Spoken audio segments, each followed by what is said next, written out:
funny that I feel so nervous about this. I think it's just because I really haven't spoken with anybody in the church leadership for over a decade. And I'm like, what do they think of me? I don't know. I don't know. Is this weird that I'm coming to ask? They might be like, well, you're not part of the church anymore. I don't know. It's a wild card, which always makes me nervous. Welcome back, everyone. If you thought the drama in the Brown family couldn't get any more seismic, think again. We've just broken down Janelle Brown's not-so-subtle social media launch, signaling her exit from Sister Wives after 20 long seasons. But today, we're not just talking about one wife leaving. We're asking the terrifying question every fan is secretly thinking but no one on the show will say out loud. Is Janelle's departure the final, fatal blow? Is Sister Wives itself about to be canceled for good? Let's be brutally honest. The show has been on life support for years. We've watched the once unified family, all living in Las Vegas, splinter across the American Southwest. We've seen 3 of the 4 original wives, Christine, Mary, and now seemingly Janelle, walk away from their spiritual marriage to Cody.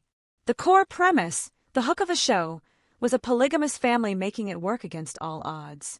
That premise no longer exists. What we have now is a scattered ex-family, bound not by faith or love, but by a crumbling television contract and the haunting specter of past tragedies. So, let's connect the dots from Janelle's emotional Instagram posts to the cold, hard realities of television production. Her posts about quiet, healing, and shedding the identity she held on the show aren't just personal reflections. They are symptoms of a production that has become logistically unsustainable and emotionally toxic.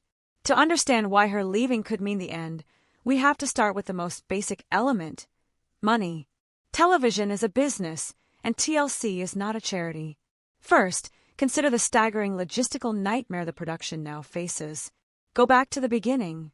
The show was sold as a contained, cost-effective reality series. One family, one cul-de-sac in Lehi, Utah, then one neighborhood in Las Vegas. One film crew could capture multiple storylines in a single day by just driving down the street. It was the perfect, affordable setup for a basic cable reality show. Now look at the map today. Janelle is building a new life on a farm in North Carolina. Christine and her new husband David are settled in Utah. Mary is primarily in Utah as well, running her bed and breakfast. Cody and Robin remain holed up in their home in Flagstaff, Arizona. We're talking about 4 distinct filming locations spanning 3 separate time zones across the entire country. According to insider information, including hints from family members like Michael T. on her Patreon, the production does not have multiple dedicated crews. They largely operate with one primary crew. This means that to film the separate lives of these individuals, that one crew, with all its producers, camera operators, and sound technicians, must pack up, fly across the country, secure local permits, and set up shop in a completely new state for each storyline. The cost of commercial flights, freight for equipment, hotel accommodations for crew for weeks at a time, and per diem expenses is astronomical compared to the show's humble beginnings. It's no longer a simple reality show. It's a complex, travel-heavy documentary series with the budget of the former and the costs of the latter. This logistical strain is already visible on screen. How many scenes this season have featured Janelle alone on a video call? Her conversations with Mary, her check-ins with the family, even some of her confessional interviews have a distinct, detached Zoom quality. This isn't an artistic choice. It's a budgetary necessity. It's cheaper to have Janelle hop on a laptop than it is to fly a crew to North Carolina for a single conversation. When the show does film her in North Carolina, they likely cluster all her required scenes into one exhausting production week, which is why we see bursts of her farm life, and then she disappears for episodes at a time. The authenticity, the reality, is sacrificed at the altar of cost-cutting. This brings us to the second financial pillar, the network itself. TLC's parent company, Warner Bros. Discovery, is in a period of extreme fiscal conservatism. The streaming wars have led to massive belt-tightening, with shows being canceled, networks being shuttered, and development slates being purged. In this environment, every show is evaluated on a ruthless cost versus ratings basis. Sister Wives is not the ratings juggernaut it once was. While it maintains a loyal core audience, its numbers have steadily declined as the family drama has grown sadder and more fractured. The feel-good curiosity of polygamy has been replaced by the heavy, often depressing, fallout of its collapse. Executives are now looking at a show with ballooning production costs and diminishing returns. They are asking a very simple question. What are we paying for? The original selling point is gone. The audience is tuning in for the messy aftermath, the apology tour, as some have called the season, which feels more like a victory lap for Christine and a protracted humiliation for Cody and Robin. How many more seasons of that can they film before the audience becomes utterly fatigued? Janelle's exit removes one of the last remaining pillars of the original family structure. Without her, the show becomes Cody, Robin, and the wives who left, which is a fundamentally different and arguably less compelling program. Let's dig deeper into this idea of the apology tour. This season has felt strangely conclusive, hasn't it? There's a tonal shift. We're not watching ongoing, dynamic family conflict, we're watching epilogues. Christine is radiantly happy with David, showing off her new, monogamous marriage. Mary is finally, firmly closed the door on Cody, speaking with a detached peace. Janelle is shown finding independence and space. And Cody and Robin are, well, they're still in their fortress, but even their segments have an air of finality, of people being held accountable for the cameras one last time. This has led many industry watchers and fans to a compelling theory. Season 20 was greenlit not as another chapter, but as a series finale in disguise. Its purpose is to provide narrative closure for every major character, allowing TLC to end the show on a somewhat resolved note rather than canceling it abruptly mid-strife. Think about it. The network owes the audience, and arguably the family, some resolution after 18 seasons of investing in their lives. This season, with its focus on Christine's wedding, Mary's final conversations with Cody, and Janelle's journey towards self-discovery, perfectly sets the stage for a "Where are they now?" farewell special. Janelle's departure isn't a surprise plot twist in this scenario. It's the final piece of the ending puzzle. Her social media soft launch allows her to control her own exit narrative outside the show's contract, preparing her audience for the on-screen farewell that's coming in the tell-all. The show can present her leaving as a brave new beginning. She gets to promote her coaching business to her loyal followers, and TLC gets a clean, emotionally resonant endpoint for one of its longest-running stars. It's a mutually agreed-upon divorce from the franchise. But what if the show tries to limp on without her?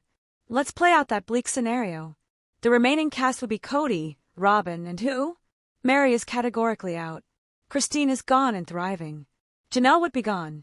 The only potential holdover from the original Wives is Robin, who entered last and is widely viewed by a significant portion of the audience as the villain of the piece. A show centering on Cody and Robin navigating monogamy, while occasionally checking in with the ex-wives they have tense relationships with as not-sister wives. It's a different, far less marketable show. You could almost title it The Fallout or Life After Polygamy, but it lacks the foundational hook that built the audience. Furthermore, the children, who provided so much of the show's early heart and relatability, are almost all adults. Many, like Maddie, Logan, and Hunter, have consciously stepped away from the spotlight. Others are supportive, but living their own independent lives. The tragic loss of Garrison casts an unimaginable shadow over the entire production, making continued filming feel invasive and exploitative to a large segment of the audience. The next generation storyline that might have extended the series' life is fraught, unlikely, and arguably unwanted by the family itself after such a profound tragedy. This leads us to the most powerful and poignant reason Janelle's exit may spell the end, the unspoken emotional truth. The family is broken, and not just on a marital level. The social contract that allowed them to film their lives is shattered. For years, the justification was that they were showing the world the truth of their lifestyle, flaws and all. But the lifestyle has collapsed under the weight of favoritism, financial dispute, and profound heartbreak. What is there to document now but the painful, private aftermath? Janelle's posts are the key here. She spoke of finally having a quiet space to think, of people forming opinions before ever hearing my actual voice, and of sharing from her heart instead of a storyline. These aren't just comments about leaving a TV show, they are an indictment of the reality TV process itself. She is describing the psychological toll of having your deepest grief, your most complex marital problems, and your family's fractures packaged into episodic arcs for public consumption. The death of her son, a tragedy unimaginably amplified by the public eye, and his own stated struggles with the family's televised dynamic likely made this toll unbearable. How can a show continue when one of its central figures implies that staying on it meant silencing her own voice? How can TLC promote a new season when a departing star's narrative is that leaving is synonymous with healing and finally being heard? The public sentiment is shifting. The audience's appetite for watching this particular family's pain is waning, replaced by a respect for their need to grieve and rebuild off-camera. In this climate, continuing the show without Janelle, especially against the backdrop of the family's loss, could trigger a significant viewer backlash, accusing the network of cruelty. Cancellation becomes not just a financial decision, but a moral and reputational one. We also have to look at the pattern of TLC itself. The network is not sentimental. When a show's premise expires, the show ends. John and Kate +8 continued for a while as Kate +8, but the core dynamic was gone and it eventually faded. 19 Kids and Counting was cancelled after Scandal and never returned to its original form. TLC is adept at spinning off successful components. Look at Counting On from the Duggar saga or the countless 90-Day Fiancé variants. But Sister Wives doesn't have a clear spin-off path. A show following Christine's new marriage might have legs, but it's a completely different genre, a happy marriage show, not a polygamy expose. A show about Janelle's farm and coaching life is niche. A show about Cody and Robin is arguably untenable. So, if the show ends, what happens to the intricate web of assets and finances that have been a subplot for seasons? This isn't just about feelings, it's about cold, hard assets like Coyote Pass, the infamous Flagstaff land that was supposed to be the family's plural paradise. The property stands as the perfect metaphor for the entire venture, a sprawling, unfinished, debt-ridden symbol of broken promises. Janelle was one of the most financially invested members in that land. Her departure triggers a massive practical and legal question. What happens to her share? The property is likely held in a complex legal arrangement, possibly an LLC with multiple members. Her exit would necessitate a buyout, a partition action, or a long-term stalemate. Cody and Robin do not have the liquid cash to buy out her portion, especially given the reported financial strains they've alluded to. Selling the land outright in a forced sale would mean crystallizing a loss and making public the grim, financial reality of the family split. This behind-the-scenes drama, the unraveling of their shared assets, could be the final, ugly storyline the show might try to document, but it's more likely to play out in attorneys' offices long after the cameras stop rolling. The dissolution of Coyote Pass is the physical ending to the dream, and Janelle walking away is the catalyst that makes dealing with it unavoidable. This brings us to the silent player in all of this, the audience. Viewer sentiment is a powerful, if intangible, currency. For years, the audience was divided into camps: Team Christine, Team Janelle, Team Mary, or the much smaller Team Robin and Cody. But the recent seasons have unified the fandom in a surprising way. A collective empathy for the departing wives and a growing discomfort with watching Cody and Robin. The comment sections and social media threads are no longer just about drama. They're filled with messages of support for the women leaving, celebrating their courage, and urging them to find peace. In this environment, a show that continues to focus on Cody and Robin would be swimming against a powerful tide of public opinion. It would feel like a show about the villains, and not in a fun, love-to-hate-them way. It would feel punitive and dark. Networks are exquisitely sensitive to this shift. They can read the analytics, they see the engagement patterns.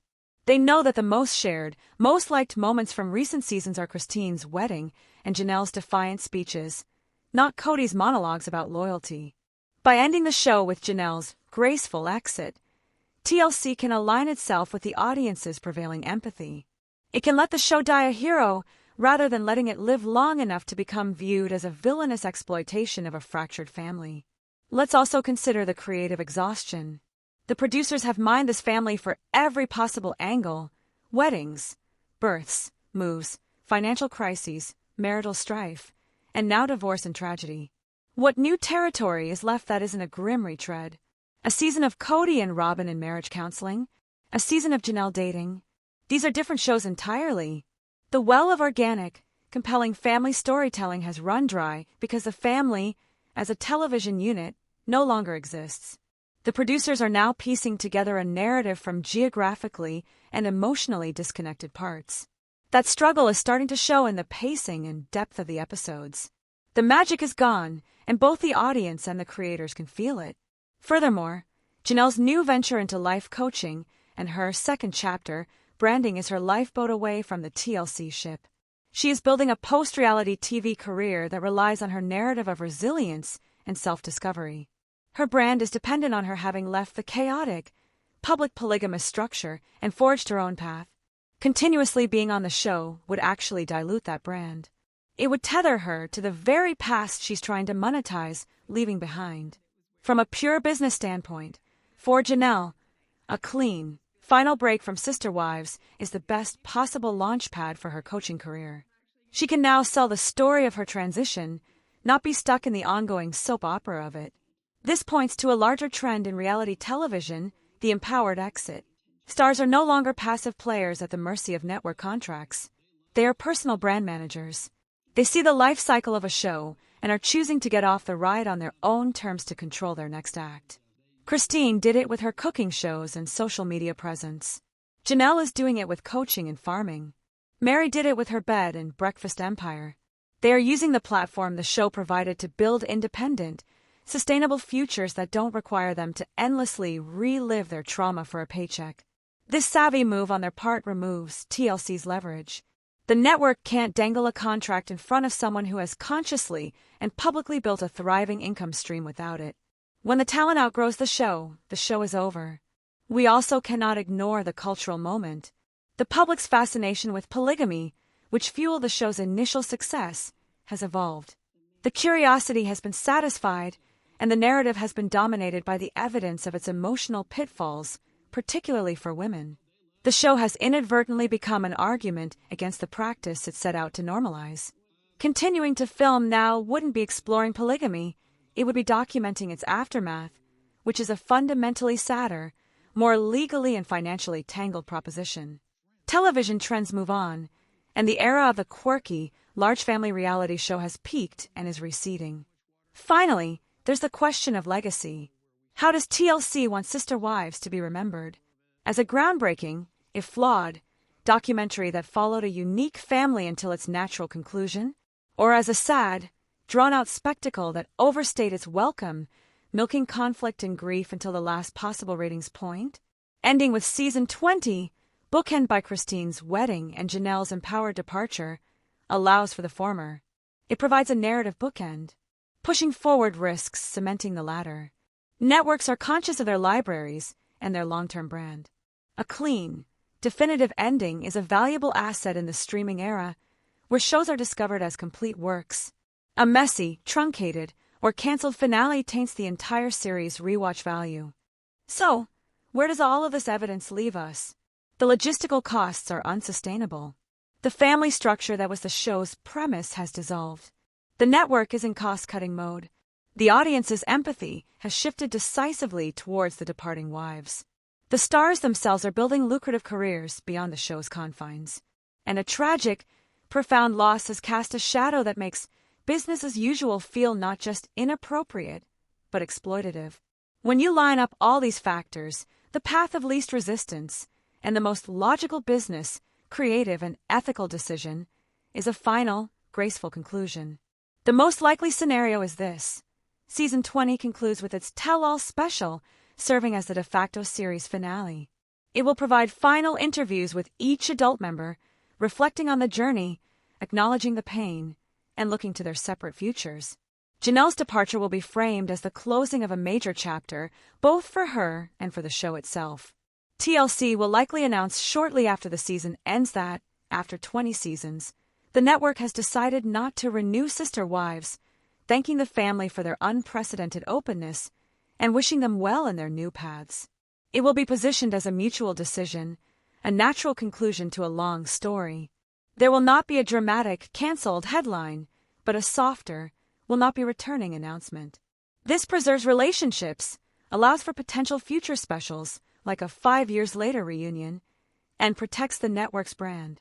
The show will fade into the TLC archive, a time capsule of a specific era in both television and one family's very public life. For us, the viewers, this impending end requires a shift in perspective. We have been participants in a long, real-time documentary. We cheered for the kids growing up. We shook our heads at the financial missteps. We took sides in the marital disputes. And we mourned an unimaginable loss alongside them. If this is the end, our role changes from weekly commentators to historical witnesses. The conversation will move from what will happen next on the show to what was the legacy of the show, and how are they doing now? This is where channels like this one evolve as well. Our coverage will shift from predicting weekly drama to analyzing the aftermath, tracking the separate journeys of Christine, Janelle, Mary, and even Cody and Robin, and unpacking the cultural impact of this decades-long experiment in televised polygamy. The story doesn't end when the cameras stop. In many ways, the most authentic chapter for these people is just beginning, and that's a story worth following too. But before we close this chapter, I want to hear from you. What is your honest take? After following this analysis, do you believe Sister Wives is finished? Is ending after season 20 the right decision? Or do you think TLC has one more contractual season left in the tank to document the asset split and the true final fallout? Maybe you think a spin-off focusing on Christine and David's new life is inevitable. Or perhaps you feel the show should have ended long ago. Your perspective is crucial because, in the end, television is made for the audience. So, let me know in the comments below. Do you think the show is over, and how do you feel about that? If this deep dive into the behind-the-scenes business of reality TV has been revealing for you, if you appreciate seeing the story behind the headlines, then please make sure to subscribe to this channel and hit the bell notification. You won't want to miss what we cover next. Whether it's the final, official word on Sister Wives, the next big TLC shakeup, or the surprising next ventures of the Brown family members, we'll break it down with the same level of detail and analysis you saw today. Your support through likes, comments, and shares is what allows this channel to dive deep into these stories. So, if you found this comprehensive look worthwhile, please give this video a thumbs up. It truly makes a difference. Thank you so much for watching and for being part of this community. However the saga ends, it's been a fascinating journey to analyze together. I'll see you in the next video.